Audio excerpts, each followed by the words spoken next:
Good morning class. Welcome to online study.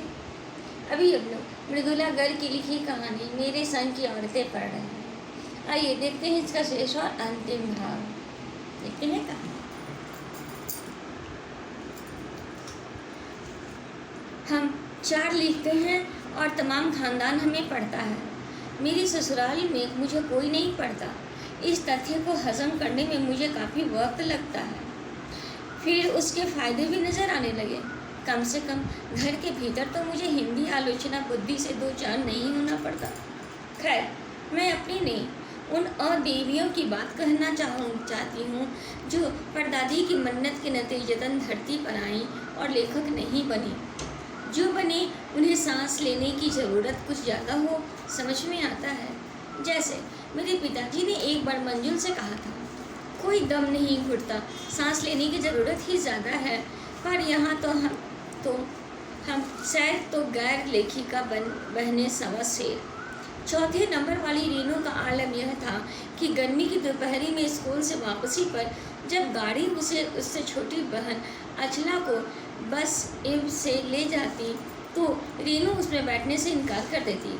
उसका कहना था कि यूँ थोड़ा रास्ता गाड़ी में बैठकर तय करना सामंतशाही का प्रतीक है, जो शायद था, पर साथ ही पिता के अतिरिक्त लाड़ का भी, और रसोइयों को खाना खिलाकर जल्दी फारिग अर्थात कार्य से निश्चिंत होकर करने की लाचारी का भी। माँ तो सब चीज़ों से उदासीन रहती थी, पर पिता काफ़ी कुढ़ते भूनते जब देखते कि अचला गाड़ी में बैठी चली आ रही है और रेनू पीछे पीछे पसीने से तरबतर खरामा अर्थात धीरे धीरे चलते हुए आ रही है।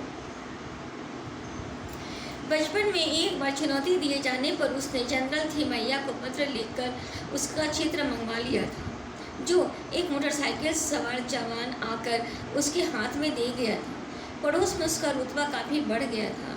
गाड़ी में बैठने के साथ उसे इम्तिहान देने से भी परहेज था। स्कूल तो जैसे तैसे पास कर लिया, पर जब बीए का इम्तिहान देने की बारी आई तो वह अड़ गई। पहले मुझे समझाओ कि बीए करना क्यों ज़रूरी है, तब मैं इम्तिहान दूंगी। अगर मुझे ये यकीन आ गया कि हाँ कोई फ़ायदा है, वरना नहीं। हमें तरह तरह के तर्क दिए। माँ ने कहा पिताजी से पूछें। पिताजी ने कहा नौकरी कर पाओगी, शादी कर पाओगी, लोग इज्जत से देखेंगे, वगैरह वगैरह। कोई तर्क विश्वसनीय नहीं लगा, न रेनू को न खुद उन्हें। आखिर उन्होंने उसी कुतर्क का सहारा लिया जो युगों से माँ बाप के काम आता रहा है। कहा बीए करो, क्योंकि मैं कह रहा हूँ करो। रेनू ने बीए कर तो लिया, पर सिर्फ पिता की खुशी के लिए, यानी पास होने लायक नंबर लाकर। सच बोलने में वह माँ से भी 2 कदम आगे है। गनीमत यह है कि आधा समय उसके सच सुनकर लोग सोचते हैं वह मजाक कर रही होगी, इसलिए बिना मेहनत वह लोगों को हंसाए रख लेती है। आज भी उसे कोई इत्र भेंट करता है तो वह कहती है नहीं चाहिए, मैं तो नहाती हूँ। 3रे नंबर पर चित्रा है। वह कॉलेज पढ़ने तो जाती थी, पर खुद पढ़ने से ज़्यादा दिलचस्पी औरों को पढ़ाने में रखती थी। इसलिए इम्तिहान में उसके अंक कम और उसके शागिर्दों अर्थात उसके चेले शिष्य के ज़्यादा आते थे। पर अपने यहाँ सब चलता था। उसकी शादी का वक्त आया तो उसने एक नज़र में लड़का पसंद करके ऐलान कर दिया कि शादी करेगी तो उसी से। मुश्किल यह थी कि हमारे माँ बाप ही नहीं, खुद लड़का भी उसके निर्णय से वाकिफ अर्थात जानकार नहीं था, पर उसका कहना था वह जो सोच लेती है करके रहती है। तो उसकी शादी उसी लड़की से हुई। कोई मुश्किल पेश नहीं आई। आती क्यों? उसने कहा मैंने पहले मुलाकात में ही उसने बतला दिया था कि मैं जो सोच लेती हूँ होकर रहता है। तो उसने बात आगे खींची ही नहीं, पहली मुलाकात में ही हथियार डाल दिए। हम में सबसे छोटी बहन अचला काफ़ी दिनों तक कुछ कम खिसकी मालूम पड़ती रही। पिता का कहा मानकर पहले अर्थशास्त्र किया, फिर पत्रकारिता में दाखिल लिया, ढंग से पढ़ाई की, पास हुई। फिर पिता की पसंद से शादी भी कर ली, पर उसके आगे लीक पर नहीं चल पाई। घबरा घर बार में मन ज़्यादा रुझा नहीं, और मंजुल और मेरी तरह उम्र के 30 बरस पार करते ही लिखने का रोग लगा लिया। एक बात हम में एक सी रही, घर बार को परंपरागत तरीके से हमने भले न चलाया हो, उसे तोड़ा भी नहीं। शादी एक बार की और उसे कायम रखा, चाहे तलाक के कगार पर खड़ी चली हो, पर कगार तोड़ी डूबी नहीं। शायद इसलिए कि जैसा मैंने पहले उपन्यास में लिख डाला था, हम सभी विश्वास करती होंगी कि मर्द बदलने से कोई प्रयोजन सिद्ध नहीं होता। घर के भीतर रहते हुए भी अपनी मर्जी से जी लो तो काफ़ी है। शादी के बाद मैं बिहार के ऐसे छोटे कस्बे डालमिया नगर में रही, जहाँ मर्द औरतें चाहे पति पत्नी क्यों न हो, पिक्चर देखने भी जाते तो अलग अलग दड़बों में बैठते। मैं दिल्ली से कॉलेज की नौकरी छोड़कर वहाँ पहुँची थी और नाटकों में अभी करने की शौकीन रही थी। मैंने उनके चलन से हार नहीं मानी। साल भर के भीतर उन्हीं शादीशुदा औरतों को पराये मर्दों के साथ नाटक करने के लिए मना लिया।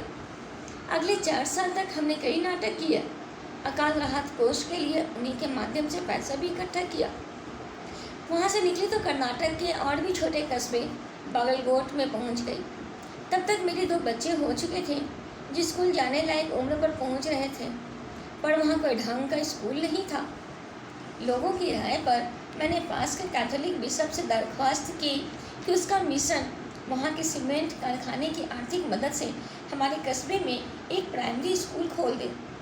पहले उन्होंने कहा, चूँकि उस प्रदेश में क्रिश्चियन जनसंख्या कम थी, इसलिए वे वहाँ स्कूल खोलने में असमर्थ थे। मैंने गैर क्रिश्चियन बच्चों को भी शिक्षा पाने के लायक सिद्ध करते हुए अपना इसरार अर्थात आग्रह जारी रखा।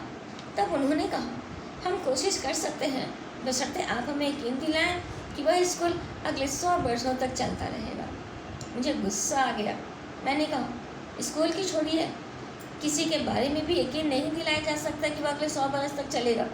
वे भी गुस्सा खा गए। बोले, खुदा का लाख शुक्र है बच्चों के न पढ़ पाने से कि आपकी समस्या आपकी है, मेरी नहीं। बात कड़वी थी पर 100% सच। सच के आगे सिर झुकाने की हमारी बचपन की आदत थी।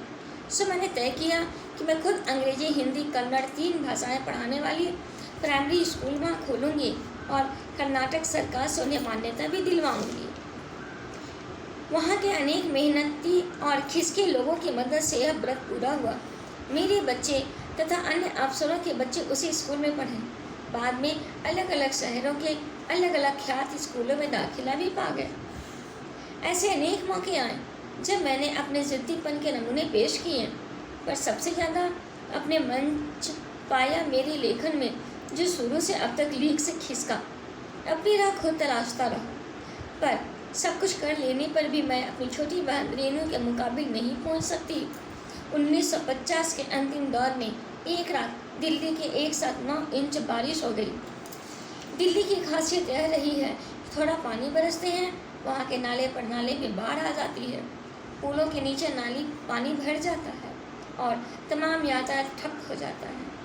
इस कयामती बारिश के बाद तो सरकारी दफ्तरों के पहले तल्लों से फाइलें पानी में तैर आई थी। अगली सुबह किसी तरह का कोई वाहन सड़क पर नहीं निकला था। जाहिर है रेनू की स्कूल की बस भी तो उसे लेने नहीं आई। रेनू ने कहा, कोई बात नहीं, मैं पैदल चली जाऊंगी। सबने समझाया, स्कूल बंद होगा, मत जाओ। उसने कहा, आपको कैसे पता? इस सवाल का माकूल अर्थात मुनासिब या अच्छा जवाब किसी के पास नहीं था। हमारे यहाँ फ़ोन ज़रूर लगा हुआ था, स्कूल में भी रहा होगा, पर बारिश के चलते वह ठप पड़ा हुआ था। तो रीनू अकेली पैदल स्कूल चल दी। गनीमत यह थी कि बारिश एक मुश्त बरस लेने के बाद थम गई थी। सड़कों पर पानी था और बरस नहीं रहा था। तो रेनू 2 मील पैदल चलकर स्कूल पहुंची। जैसा हमने कहा था वह बंद था। चौकीदार रेनू को देखकर दंग रह गया, पर रेनू को कोई मलाल नहीं था। वह वापस 2 मील चलकर घर पहुंच गई। सबने कहा, हमने पहले ही कहा था। उसने कहा, स्कूल बंद था तो मैं वापस आ गई, इसमें आपका कहना कहाँ से आ गया? सोचती हूँ कैसे रोमांच का अनुभव हुआ होगा उसे उस दिन। जगह जगह पानी से लबलब करते सुनसान शहर में निचाट अकेले अपनी धुन में मंजिल की तरफ चलते चले जाना। सच अकेलेपन का मज़ा ही कुछ और है।